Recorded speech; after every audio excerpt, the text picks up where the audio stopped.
Assalamualaikum warahmatullahi wabarakatuh. Perkenalkan, nama saya Diani Parwati Permata Rahayu, nomor absen 14. Di sini saya akan menjelaskan terkait adanya fenomena pandemi COVID saat ini. Apakah ada perubahan terhadap aspek perilaku konsumen dan perilaku bisnis?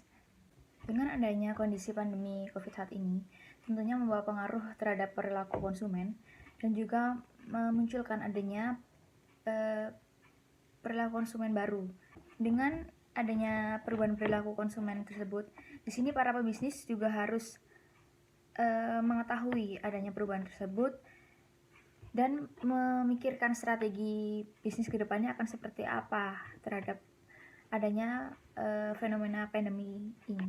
Perilaku konsumen di sini kan memiliki arti sebagai proses atau aktivitas seseorang berhubungan dengan penggunaan, pencarian, pembelian terhadap suatu produk atau jasa yang mereka butuhkan, juga mereka inginkan, seperti itu. Tapi dengan adanya fenomena pandemi ini, konsumen saat ini cenderung lebih mengabaikan atas harga atau brand. Mereka lebih mengutamakan nilai kebutuhan atau kegunaan yang mereka butuhkan saat ini. Karena di sini konsumen tidak akan lebih mengutamakan kebutuhan sehari-harinya dibandingkan untuk membeli produk atau barang dengan nilai guna yang mungkin tidak lebih dibutuhkan dengan kebutuhan sehari-harinya. Di sini ada beberapa analisis terkait dengan perubahan-perubahan perilaku konsumen yang terjadi saat pandemi saat itu. Yang pertama, konsumsi konsumen lebih berfokus pada nilai.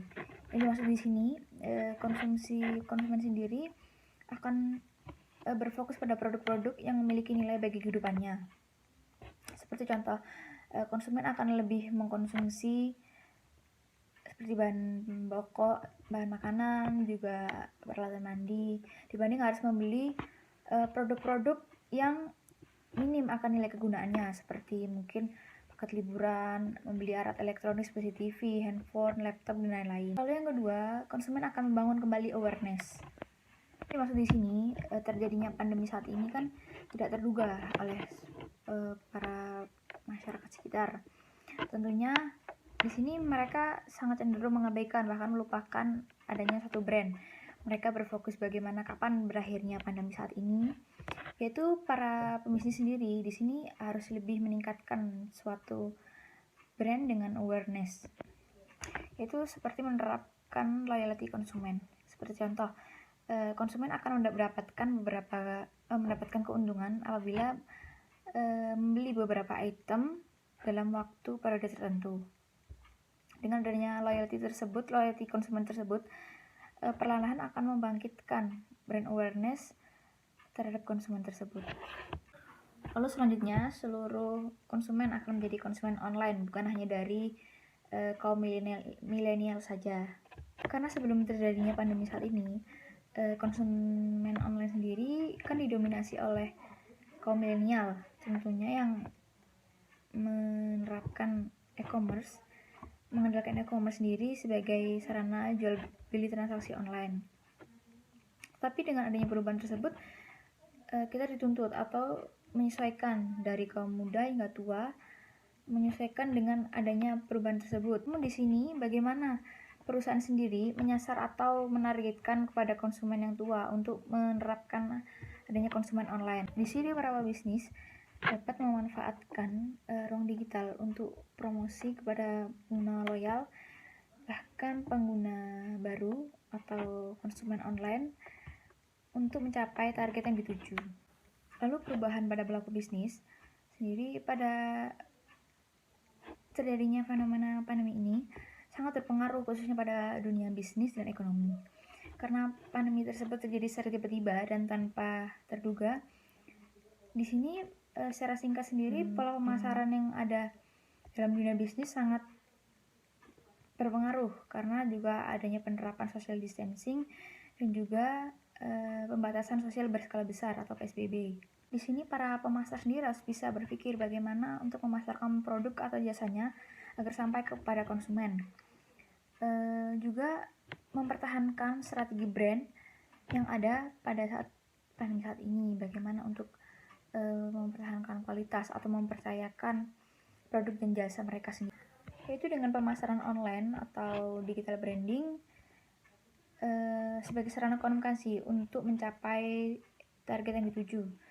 Karena dengan media online saat ini sangat berpengaruh besar terhadap pemasaran yang dihadapi oleh dampak dari pandemi tersebut. Karena dalam situasi saat ini banyak perusahaan dan brand menahan aktivitas pemasarannya dalam sementara waktu. Hal tersebut dapat menyebabkan berkurangnya aktivitas pemasaran secara umum. Sebetulnya brand sendiri dapat memanfaatkan ini untuk menjadi kebiasaan baru, serta mengubah channel komunikasi dan penjualan ini ke dalam ruang digital atau pemasaran online.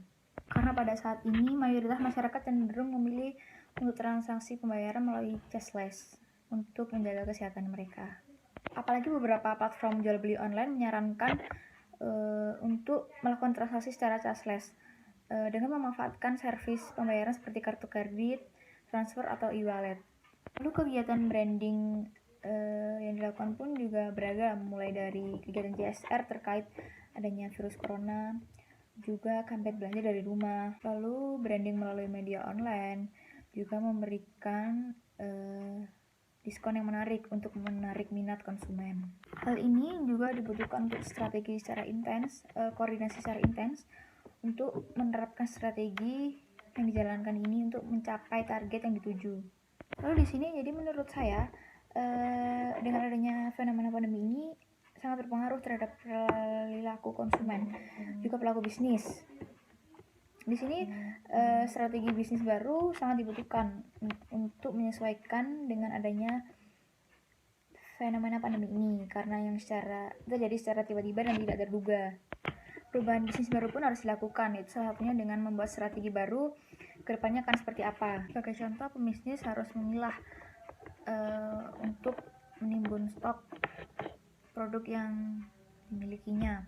Apabila relatif penjualannya kecil, maka tidak perlu untuk di stok ulang lebih banyak produk tersebut. Lalu selanjutnya melakukan transaksi secara online. Karena dengan melakukan transaksi secara online, kita minim untuk kontak antara penjual dan pembeli. Hal tersebut sangat dibutuhkan untuk terjadinya fenomena saat ini. Karena untuk menghindari penularan COVID, juga saling menjaga kesehatan antara mereka. Untuk para pebisnis sendiri yang ingin bertahan harus mampu bergeser ke platform digital. Juga harus mampu memudahkan konsumen untuk mengakses produk dan jasanya melalui media online. Dan yang paling terpenting harus bisa menjamin transaksi yang dilakukannya diatur bagaimana minim kontak fisik antara penjual dan konsumen. Dan untuk pelaku bisnis sendiri, untuk mengantisipasi dalam kondisi ini harus mempersiapkan secara detail, secara matang strategi yang digunakannya untuk kedepannya seperti apa. Sekian penjelasan dari saya, kurang lebihnya mohon maaf. Wassalamualaikum warahmatullahi wabarakatuh.